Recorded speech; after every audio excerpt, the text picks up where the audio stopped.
What we're looking at here is a uniform magnetic field pointing to the right. That's what those green arrows are representing. And then we have a circular coil of wire that is parallel to the field. So we're going to start out with zero flux through that coil.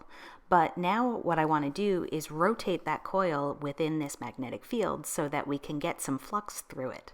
So imagine that I rotate it in this direction so that the area vector begins to align itself with the magnetic field. So what we're going to get is an increase in flux, and that flux will be a positive value because the angle between the area vector and the magnetic field will be less than 90 degrees. Then we'll get to the point where A and B are in the same direction, so we'll have a maximum flux. But if I keep rotating this coil in the same direction, now the flux is going to begin to decrease.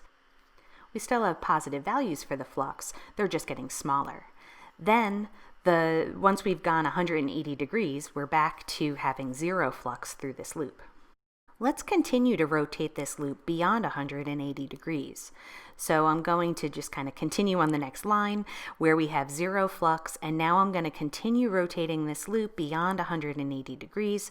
So now the area vector is pointing anti-parallel to the magnetic field, which gives us an increase in flux, although the flux will be negative. When we get to this orientation, we have a maximum flux, but the area vector points opposite the direction of the magnetic field, and so it's going to be a negative value. And now let's rotate a little bit more. We're going to go beyond 270 degrees. We're still going to have negative values for the flux, and they're going to decrease, and then we're going to get back to where we started, where the flux is zero. So in this picture, we took this circular coil of wire and rotated it 360 degrees. And we saw that the magnetic flux through this coil increased, went to a maximum, and then decreased, went to zero, then increased to a negative maximum value, and then went back to zero. Because there's a change in flux through this loop, throughout this entire motion, there is an induced EMF in this loop, and that EMF can drive a current.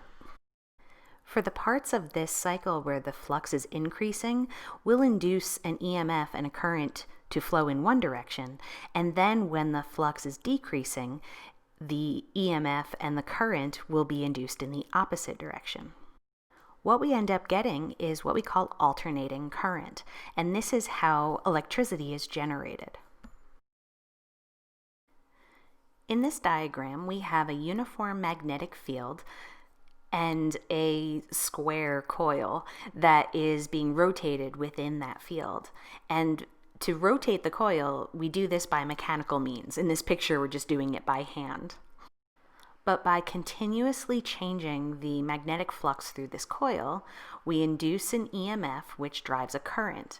And for half of the cycle, the current flows in one direction, and the other half, the current flows in the other direction.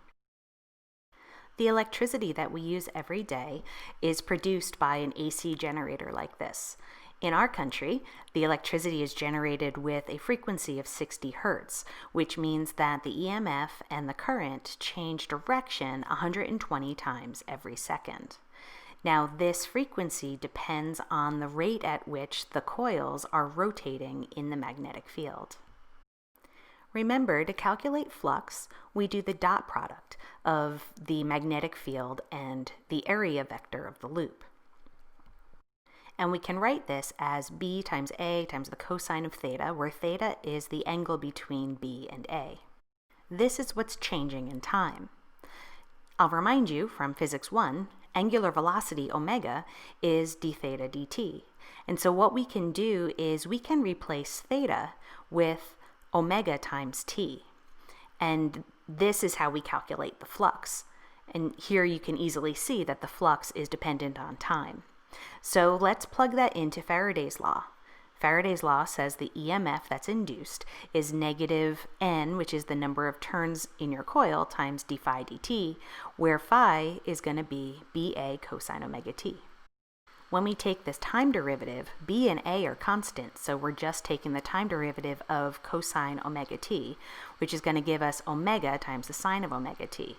And this is the induced EMF in this coil as it rotates around in the magnetic field.